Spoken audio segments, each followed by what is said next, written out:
Good morning, good afternoon, and good evening, everyone, wherever in the world you may be joining us from today. My name is Francesco Del Carpio, and I am the CFL York Operations Coordinator. I would like to officially open the sixth and final session of the Unboxing the SDGs for People, Planet, Prosperity, Peace, and Partnership speaker series. This series is presented in partnership with the SDGs in the Classroom Community of Practice at York University. I would like to begin today with a land acknowledgement. We acknowledge and recognize that many Indigenous nations have long-standing relationships with the territory upon which our campuses are located that precede the establishment of York University. The area is known as Takaranto and has been caretaken by the Anishinaabe Nation, the Haudenosaunee Confederacy, and the Huron-Wendat. It is now home to many First Nation, Inuit, and Métis communities. We acknowledge the current treaty holders, the Mississaugas of the Credit First Nation, and that the territory is subject to the Dish with One Spoon Wampum Belt Covenant, an agreement to peaceably share and care for the Great Lakes region. As this is an online event, our participants may be joining from various locations, so I strongly encourage you to learn about the traditional land upon which you are located. With this, I welcome our moderator, our speaker, and our participants from around the world. Welcome to our webinar. Without further ado, it is my great pleasure to introduce our moderator, Codrina Ibanescu. Codrina Ibanescu is an environmentalist, artist, and humanitarian. As president of the Rural Urban Learning Association and co-founder and manager of the Climate Solutions Park, she continues to inspire communities to integrate sustainable and community-engaged practices, principles, and methodologies. Kadrina is a recent master's graduate of the Faculty of Environment and Urban Change and a former sustainability assistant with the Office of Sustainability at York University. She encourages others to adopt ecological ethics, intergenerational justice, and biocentric welfare. Kadrina has been a speaker at the Economic Club of Canada, Green Careers Fair at York University, Conscious Economics Podcast, Bank of Montreal, and multiple schools within the Greater Toronto Area for audiences of over 200. In 2020, she published her first poetry book titled Kaleidoscope Soul, a collection of mystical and exploratory poems aiming to ignite the spark of authenticity, courage, and soul we are all destined for. Kadrina, thank you very much for moderating today's session. The floor is yours. Thank you so much, Francesco, for the wonderful introduction. I'm really excited to be here with you and with everybody today.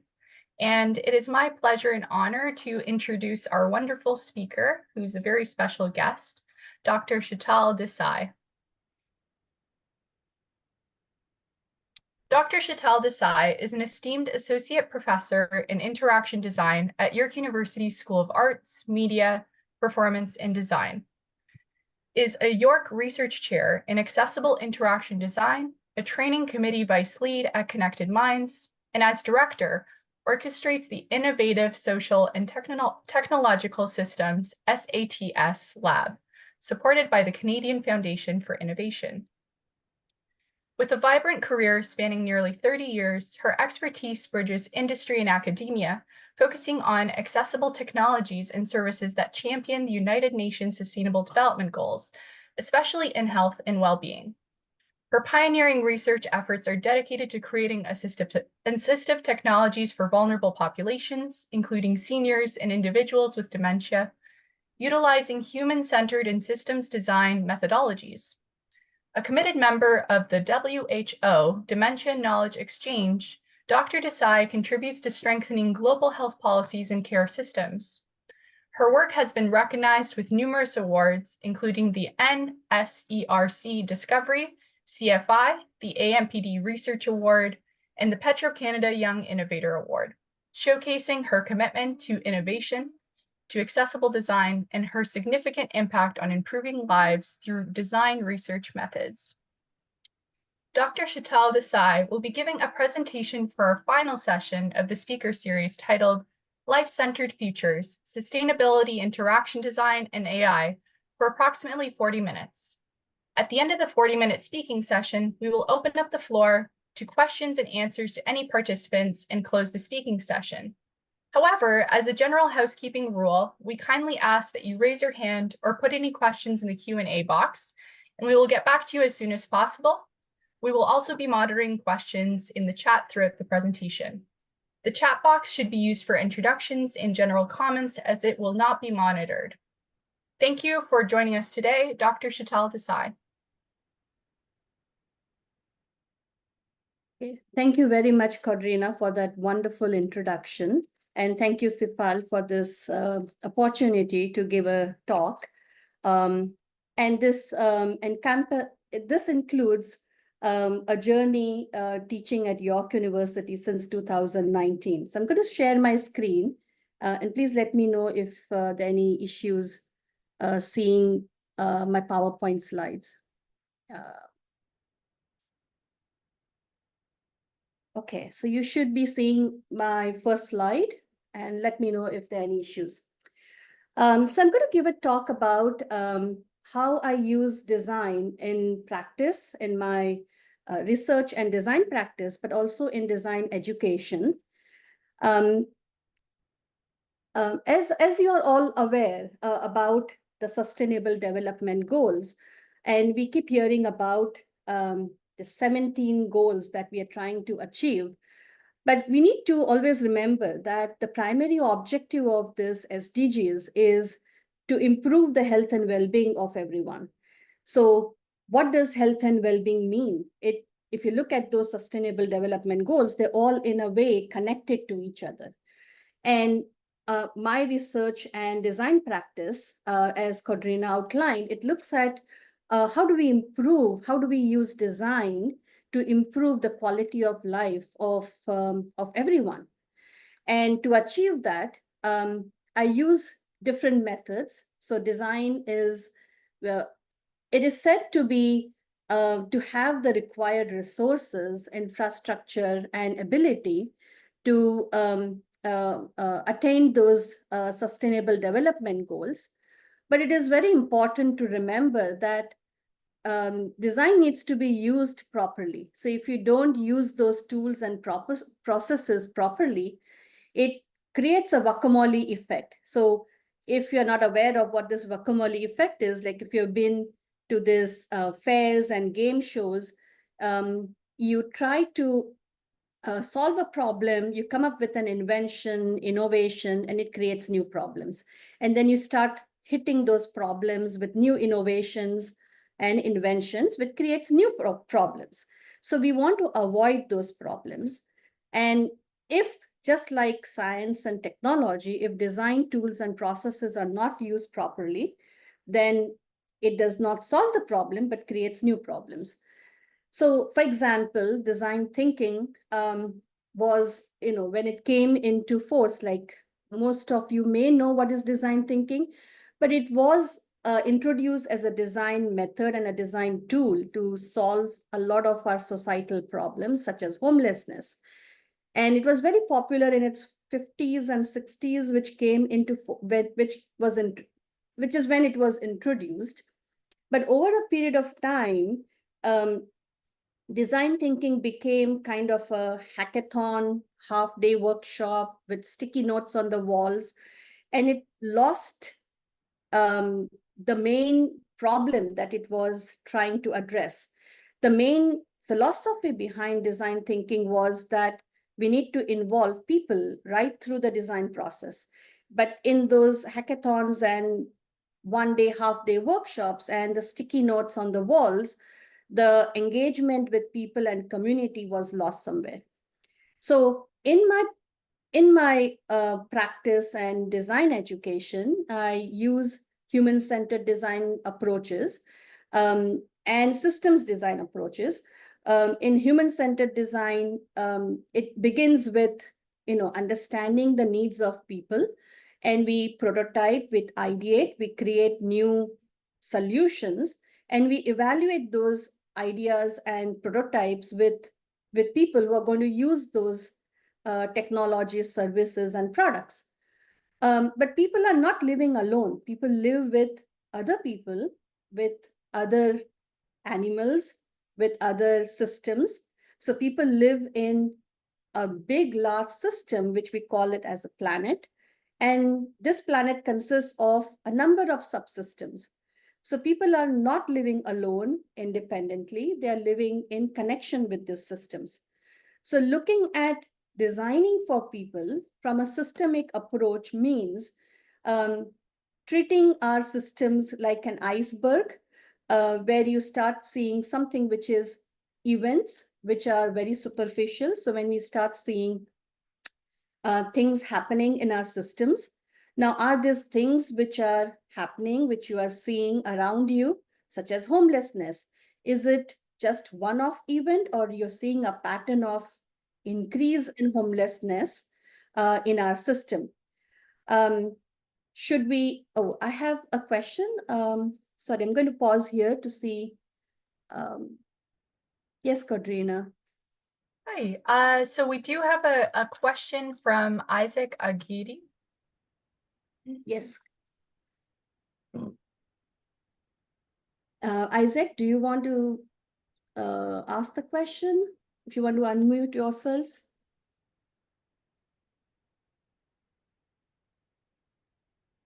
Isaac, I think you should have access to the microphone, and Dr. Shital, Desai can answer your question by voice.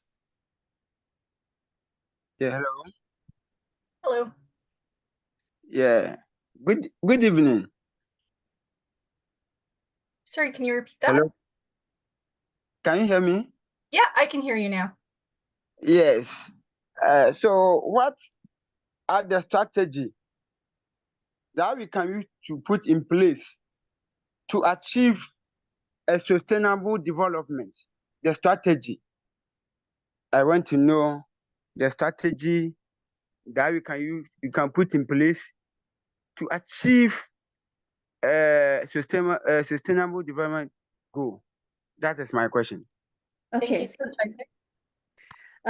So that is what I am addressing right now. So in my design practice to address the sustainable development goals, I use a combination of human-centered design, system-centered design, future-centered design approach. As I just mentioned about human-centered design approach, you keep the human needs and requirements at the center, and you involve people right through the design process. But as I said, people are not alone. So if you just design for old people, but there are family members who live with the old people, they are caregivers, they're healthcare practitioners, so they are part of a larger system. So you need to design something that works for everyone. At the same time, it integrates into an existing system. For example, in the past, there was one prototype for a particular project that we developed, and we tried and evaluated it with people in rural communities, and they rejected that design because they did not have Wi-Fi and internet connection. So a lot of our apps that we design, if people in our rural communities cannot use them because they don't have Wi-Fi, then that design is not going to work. So you need to involve people right through the design process so that when you have something at the end, we know that it works it is much more inclusive and accessible to a larger group of people, especially people who are marginalized. But at the same time, you also need to look at the system. So for example, if that app or product which was designed, it would have been designed from a systems design approach using the iceberg model, we would have caught that issue of lack of internet connection in rural communities much more earlier, saving time and money in the whole design process. So in the whole systems design approach, you look at these events, you look at the patterns of events, and then you look at what variables are contributing to those problems. Now, those variables and factors could be social, it could be economical, it could be economic, it could be policy related, it could be governance related. And then in the end, it ultimately boils down to the people who are consuming these policies, technologies, systemic interventions that we are designing. So what is the behavior and mental models of these people? When you design something, how it is going to affect each and every layer of this system or the iceberg model. Why are people behaving the way they are behaving? Are any of those systemic variables contributing to that human behavior? You have a question again? Thank you so much, Dr. Desai. Isaac, did you have a quick comment that you wanted to mention before Dr. Shital Desai continues?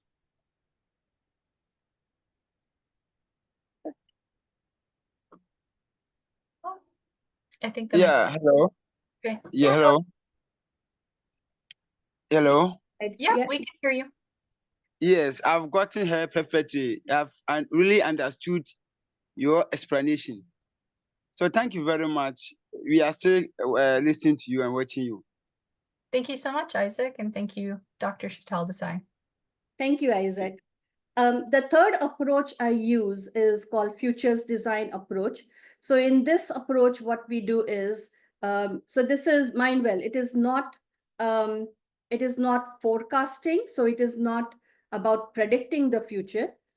So in this approach, what I do is I understand the past history about a context. So it could be about the past history of homelessness in Toronto, and then look at what the desired futures are, and then design for the present.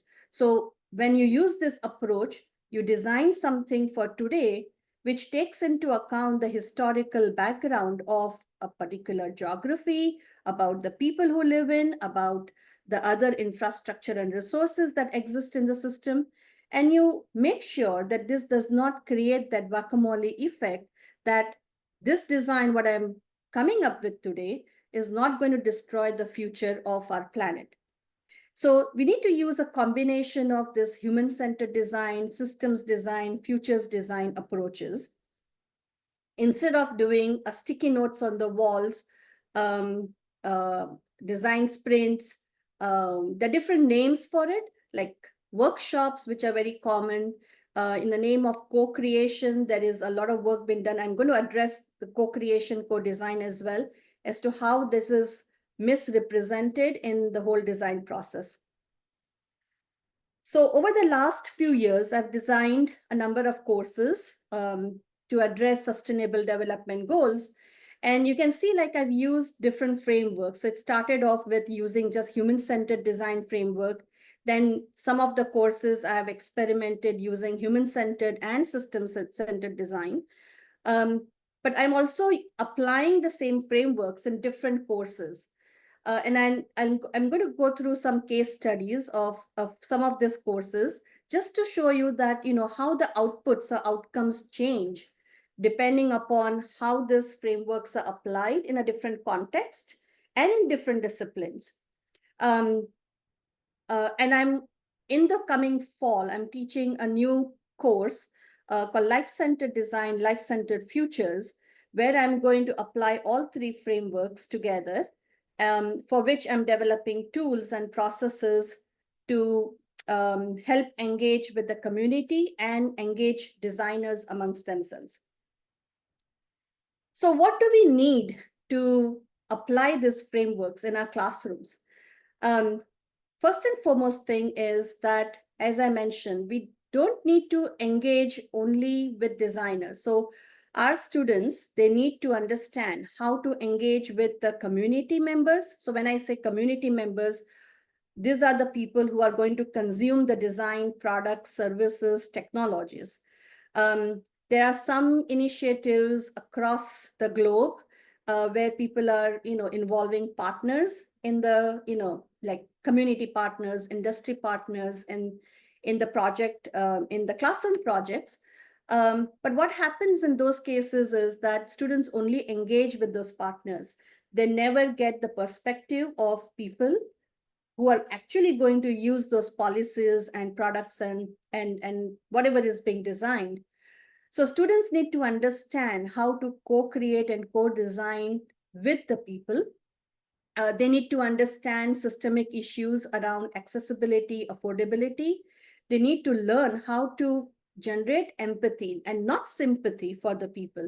So for doing that, they need to go out in the field and do a contextual inquiry, which could involve just observing how to, what is happening in that particular system. And then follow up with maybe talking to people, and how do you talk to people. And in my practice, I use something called co-design, where people talk to amongst themselves, and designers just become facilitators of the whole process. There needs to be interdisciplinarity. So I know design students, from my experience, I know design students are very overwhelmed when they get into, step into other disciplines. But they need to get out of their comfort zone. They need to learn how to work with other disciplines, how to understand that language. It's difficult. Like, as a design practitioner and a researcher, I find it difficult, but students, they need to learn. And this is very important because these students are going to be future practitioners. So when they go and practice this skills and knowledge that they've acquired in these courses, it helps the education part, it helps to attain those sustainable development goals faster rather than trying to change the system ourselves. In design, learning by making and doing is a signature pedagogy, as they say, which is there in other disciplines as well. But the way we do it is involves. So what does that learning and making look like in design? So in different designers may do it differently. In my classrooms, the making involves making those prototypes. So those prototypes could be sketches of what they're designing. It could be making some things using very basic materials like paper or what is it called? The kids use it. Losing words here. But basic materials like paper and connect things or Lego blocks and so on. But doing as well. So a lot of these things could involve, like when they go out in the field and understand the needs of people and the systems, they may come back to the classrooms and do a storyboard of human needs and requirement. They may visualize those stories, or they may enact out those stories. So a design classroom or a design education classroom, usually it's a 4-hour studio class. So our classrooms are very active and engaging because students are always busy doing something and moving around. So you need space for that. So you need all this systemic infrastructure to support the kind of work that we do. And fortunately, we have that support required at York University. In 2019, I developed a global design studio, which is a collaboratory between different researchers and designers in Australia, in Germany, and recently we have had a designer join us from Sweden as well. And in the future, we are anticipating people from Singapore and India also join the collaboratory. But the whole concept of this collaboratory is to facilitate students working on projects which are from the real world. So students need to work on a real world project addressing a wicked problem. Students also need to work in a cross-disciplinary environment. So this global collaboratory, so we use the word learning and teaching nodes. So this learning and teaching nodes, they're all from a design discipline, but design is a very vast discipline. My expertise are in interaction design. So the Canadian node focuses on the interaction design. The Australian node focuses on industrial design and product design. German node focuses on user experience design. The Sweden node is from Linköping University. So they have a very unique program, which is a business and engineering, industrial engineering program. So the Swedish node focuses on manufacturing and the business side of it, because whatever we design, there needs to be a business side of it. And most of the initiatives in addressing the sustainable development goals fail because there is no appropriate business model that goes with it. So a project for the classroom. So all our courses the students in our courses, they work on one project brief that comes from one of us, from one of our research practice. So we have this ongoing research projects like remote rehabilitation. So a wicked problem in remote rehabilitation, for example, is a design brief that we work for one whole semester. Students work on developing different kinds of outputs, and they need to focus on ecosystem of products. So there is no one app that solves a problem. The app requires other systems that go with it. So it may be an instruction manual. It may be another product, a physical product that goes with it. So students need to start thinking in terms of ecosystem of products and how they connect with each other. Students do a lot of field work. They go out in the field, they look at the context, they understand the systems, they talk to people. They use different ethnographic research methods, co-design methods. Students usually work in groups. In my class, they work in groups, but individual group members will have individual contribution to the ecosystem of products. For example, someone may develop a physical product. Someone may work on the instruction manual. Someone may work on the branding and advertising of the product. Someone may work on services to engage community partners.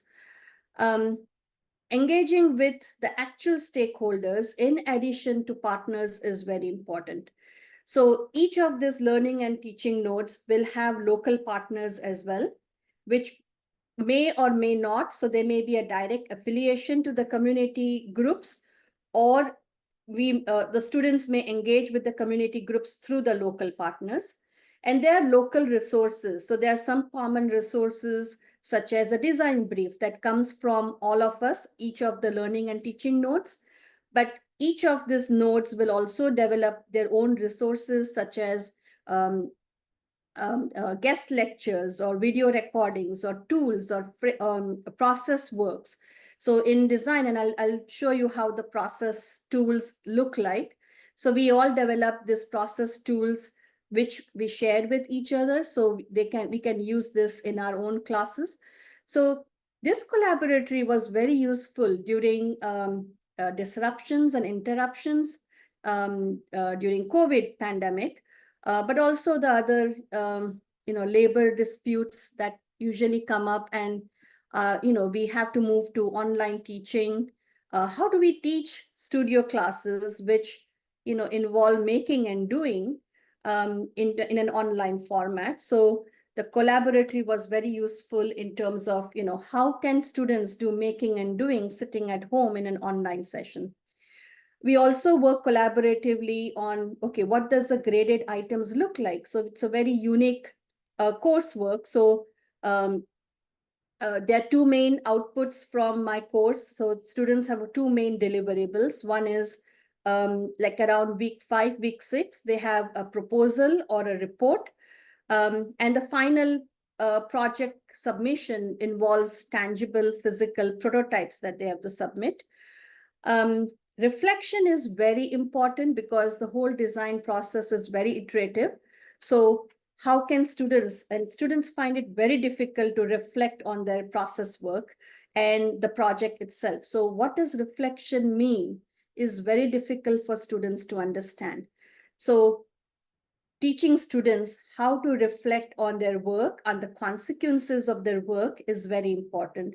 So we work collaboratively. How do we develop tools that allow students to reflect on what they are doing and what they are doing to the planet? But it has to happen iteratively.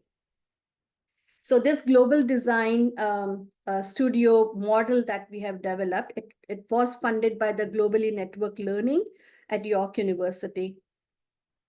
Okay, so these are the tools that look like.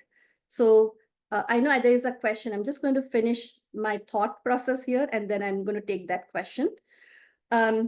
So the design process is iterative. And every stage in the design process requires tools. The tools are for engaging with the community members, but the tools are also for collaboratively working with the other designers. So when students work in a group, they are actually working with other designers. So in the real world, when they graduate and go out and have their own practice, they will be working collaboratively with other designers, which could be from their own discipline, but maybe from other disciplines. So we develop tools to facilitate this process at every stage of the design process.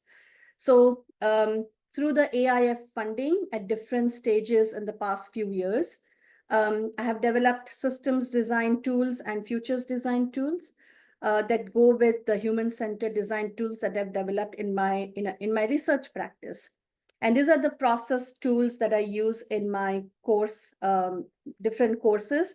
They need to be adapted depending upon the courses that I teach, but they're basically meant for, okay, how do you engage with users? What do you do with the information? How do you prototype? How do you ideate? Okay. All right. I see Isaac has another question. Go ahead, Isaac. Thank you, Dr. Shital. Sorry. I think you may need to unmute your mic, Isaac.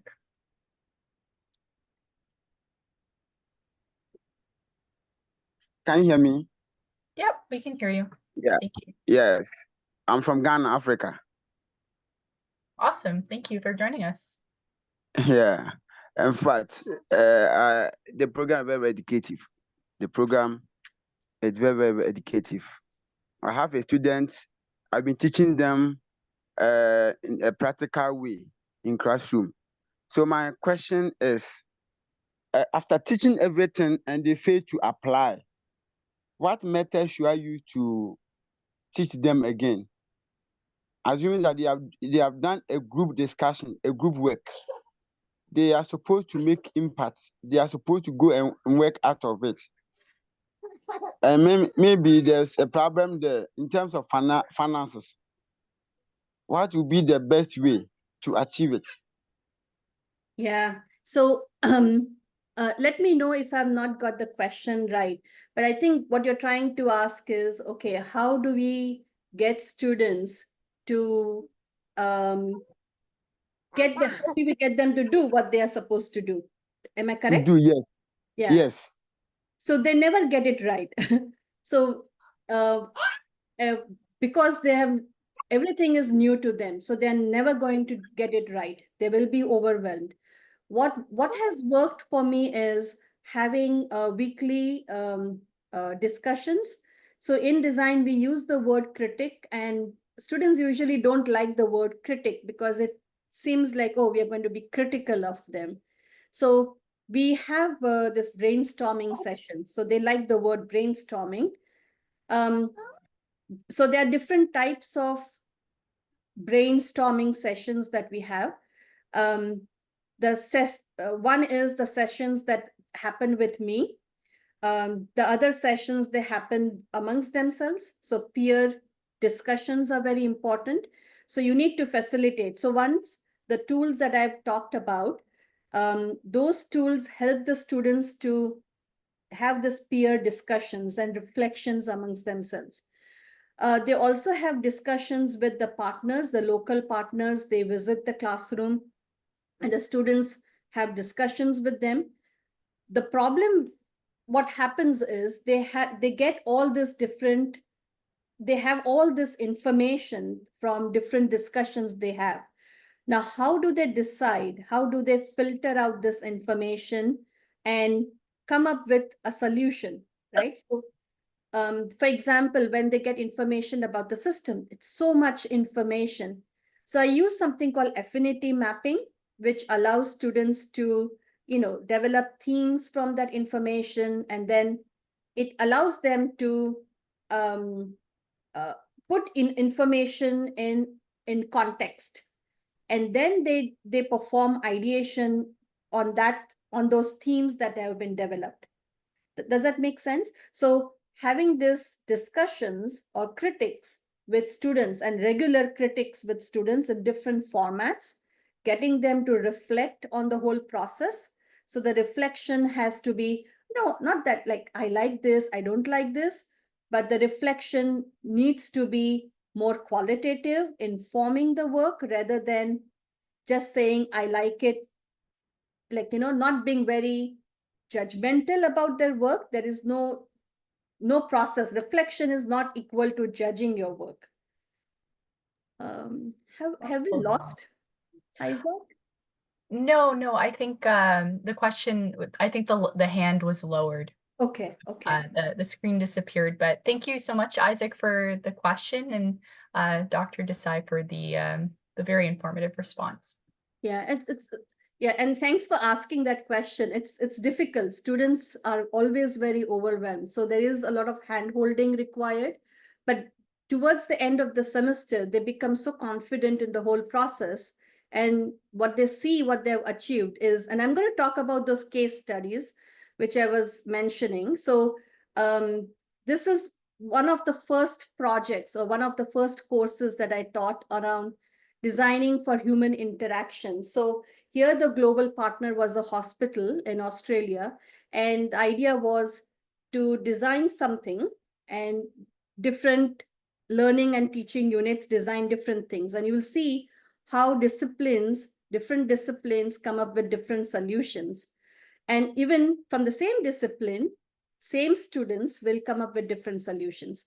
So we had a local partner in the form of Rebecca Boyd from York Athletics, but we had a global partner in the form of the hospital in Brisbane. And the idea was to teach children how to give CPR. And we were looking at children up to 13 years of age. So we're looking at, okay, the size of the mannequin and how are young children going to give CPR to an adult mannequin. Some of the outputs, so these are some of the outputs from my courses. So students looked at augmented reality in terms of teaching students how to give CPR, so they could see what is happening when they're giving CPR and through the augmented reality.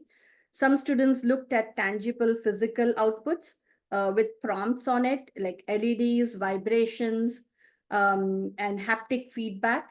And some students looked at a whole mannequin and giving feedback on it. But these are the things coming out from the German learning and teaching node. So the German node looked at an app that could connect to a mannequin. So the children could look at the app for the feedback in terms of how they are progressing with the training. And the Australian node developed physical mannequins for giving CPR. So you can see how interactivity, manufacturing, and app design and user experience design can all come together to inform product design.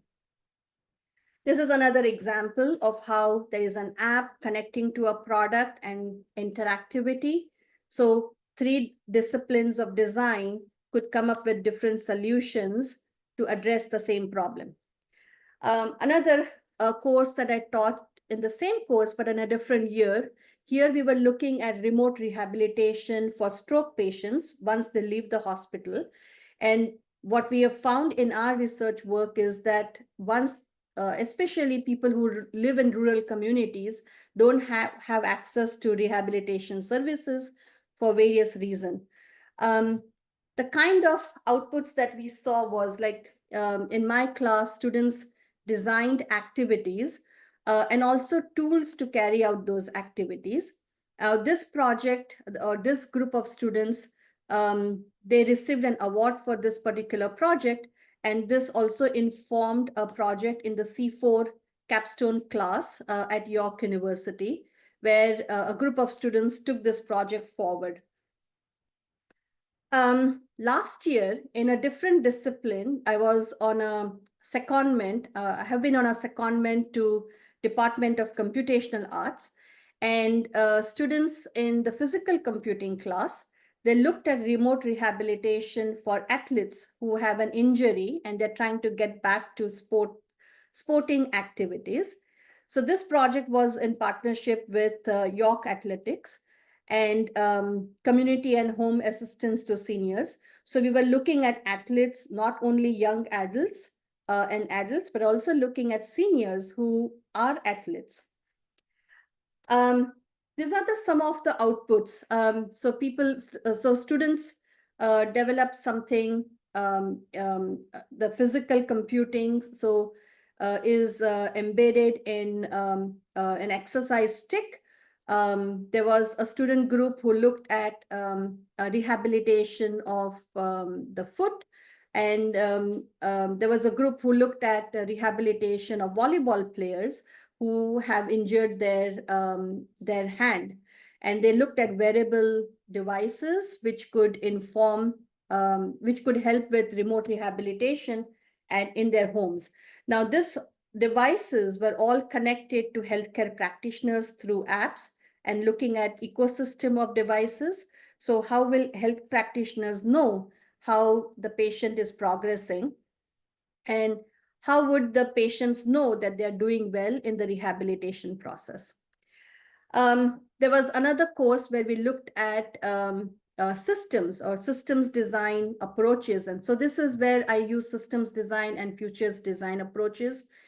Students were given a choice to work on settlement services, food systems, and housing systems. And the partners involved were the Jane and Finch Community Center. St. Jamestown Community Co-op has an urban farm in the community, and they needed something to support their system. So we were looking at different design interventions that could support that system. The housing system was in collaboration with Evergreen. Now, the student outputs were a systems map. So in a systems design approaches, the variables and factors that contribute to different problems, those variables were identified, the relationship between those variables were identified. And this example shows a student project where they came up with an accessible healthcare consultation pod for new immigrants. What they found in their systems map was that often immigrants, they all come with different types of visas. They're like almost 50 to 60 types of different visas that people come into this country. And some of these immigrants don't have access to healthcare information and healthcare services. So they developed an healthcare pod, which provides consultations to new immigrants, and they work through the entire systemic design. So how do you advertise them, the branding aspects, and pamphlets and posters. How would community partners use these devices? So one idea was that these pods may be installed in community partners, because people, immigrants often trust community partners more than anyone else. There was also for the St. Jamestown Co-op, a group designed a system where a product which allows the food waste to be converted into energy for the community. The housing system, the group working on the housing system looked at developing housing kits for homeless people. So these kits would be our modular kits, so people can put the kits together like Lego pieces and live in them. They're accessories, so they designed different accessories which are required, like growing your own food. They also looked at services, like you need space and land. So how can people use services to say, oh, there is a front yard available, and come and install your modular house here. So they looked at a more product ecosystem perspective rather than just looking at one product trying to solve a problem. Okay, so in summary, cross-disciplinary focus is important. Students need to learn how to work with other disciplines. Instilling that empathy is very important through working on wicked problems in a real-world context. Community-focused versus partner-focused. So working with the partners is good, but working with the real people is very important. Often the partner requirements and the community requirements are different. Co-creation is very important. Co-creation is not interviews and surveys. Co-creation means the designer becomes a facilitator. You bring all stakeholders together and they design things for themselves rather than the designer designing it for them. There needs to be things. How do you take these projects forward? So in my some of my courses, I have taken the student projects further into the C4 projects as a partner. But there is a lot more work from the global design studio perspective as well. So how do we measure the outcomes? How do we measure these collaboratory initiatives? Their qualitative measures, how do we quantify them? So there's this open questions that we are currently trying to address. How do we how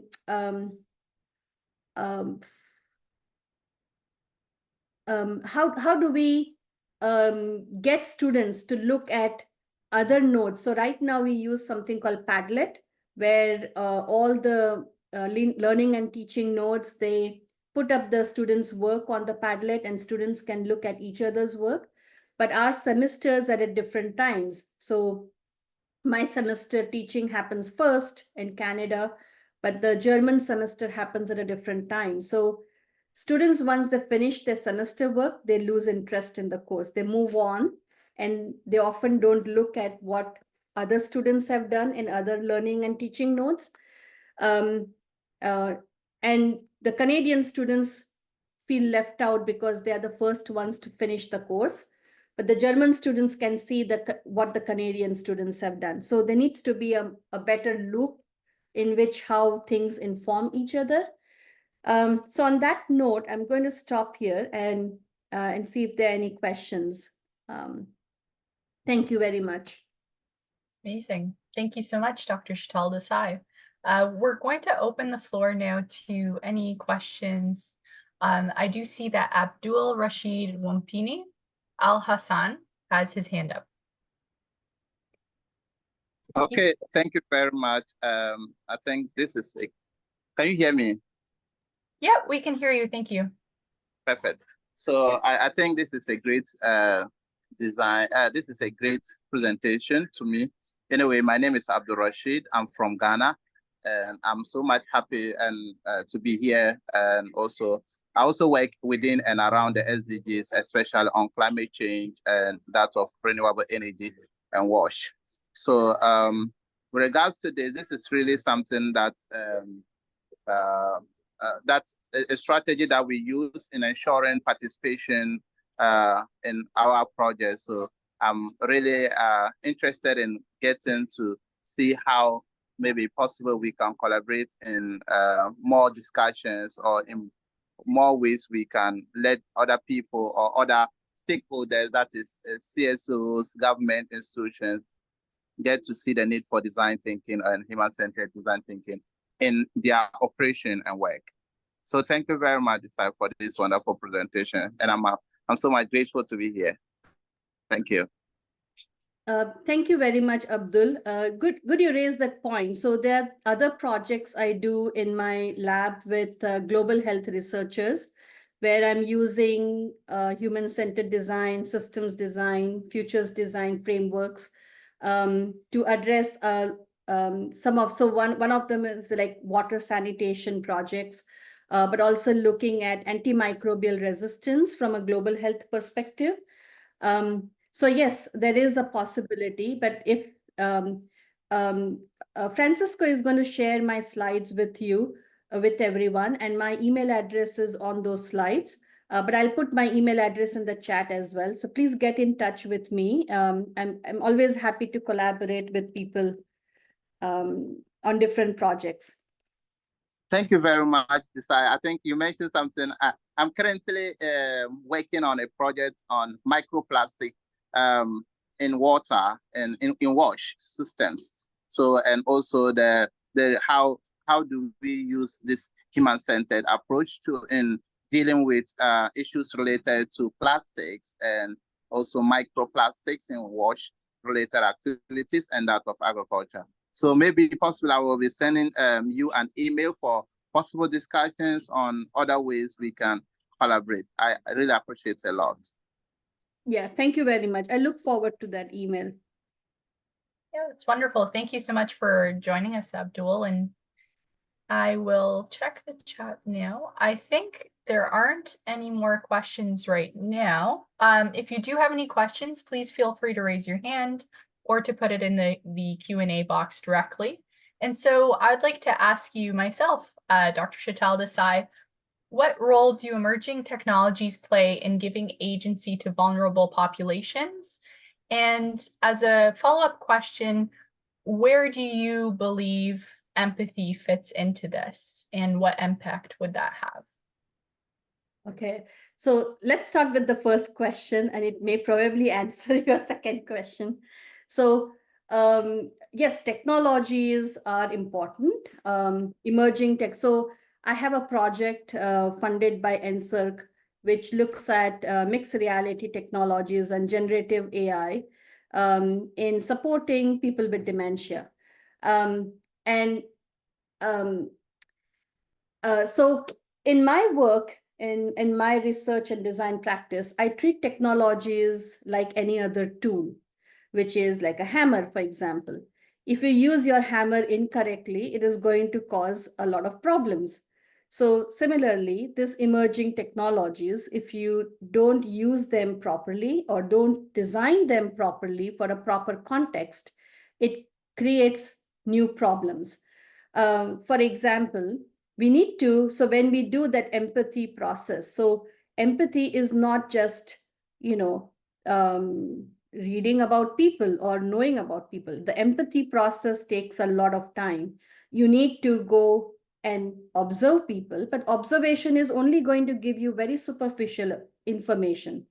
You need to go deep down into their heads, into their systems, and understand where do we need that intervention? Where can AI make a difference? So there is a new field called human-centered AI. So you need to design, use artificial intelligence as a tool which can integrate into that system and support them rather than replace human intervention. So you don't want to replace caregivers with technology, for example. You want to facilitate that human relationship and human connection, or you want to facilitate people's connection with the rest of the system. And that is where the empathy lies, that how do you understand how people relate and connect to the rest of the system? Yes, that's wonderful. I really appreciate the emphasis on process as well, because I find sometimes research can be focused on results, can be very isolated from humanity and from emotions. And so linking the two together, I think, can help to provide that really amazing community engaged approach, inclusive approach, accessible approach that considers all the different perspectives and considers the dimension that exists within culture and within humanity, within various demographics. So I really appreciate that. And before we get to Isaac, I just had one additional follow-up question that I think would be relevant. What inspires you to dedicate your research towards interaction design with a specific focus on inclusive and accessible design? Is there a story behind that? Was there a specific moment in time that you had where you may have had a feeling or a realization that this was what you wanted to dedicate your time towards? It was not something pre-planned, but a lot of this work comes from my own lived experiences, or my observations. I like to work with systems. So it started off with, so my career, it started with in robotics. I used to sit and develop these algorithms. It was a very geeky, techie, technology focused, very geeky, developing these different kinds of sensors for military defense. So looking at autonomous vehicles and how can they, replace people in the battlefield. From there, I started working into social robotics, and I tried to understand how robots can relate with people and how people can interact with machines. And that human-machine interaction led me to understand people more. And I did my PhD after working in the industry for many years. So my PhD was on child-computer interaction.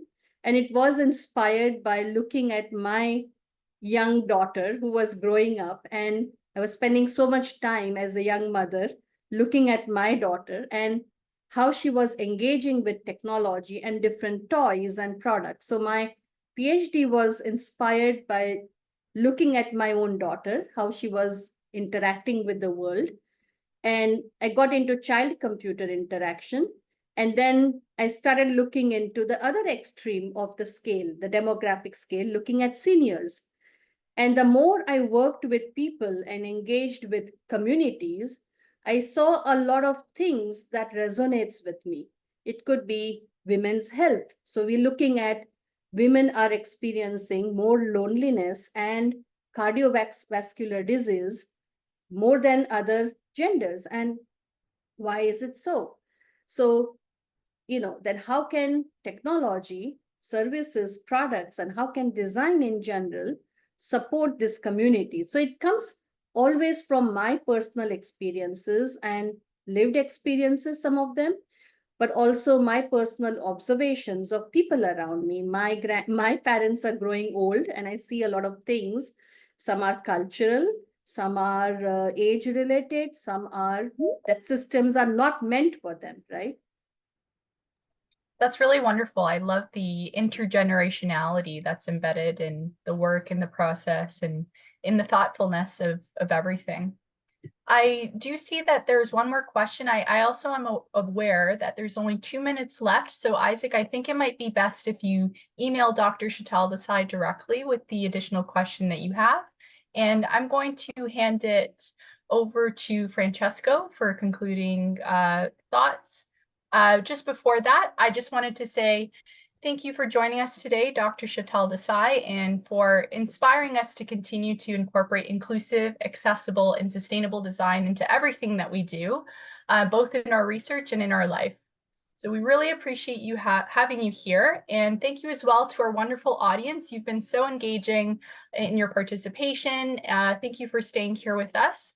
And lastly, a really big thank you to all of the hosts and partners, CFAL, UNITAR, the SDGs in the classroom, community of practice at York University, Glendon, and York University as well for hosting an amazing Unboxing the SDGs for People, Planet, Prosperity, Peace, and Partnership speaker series.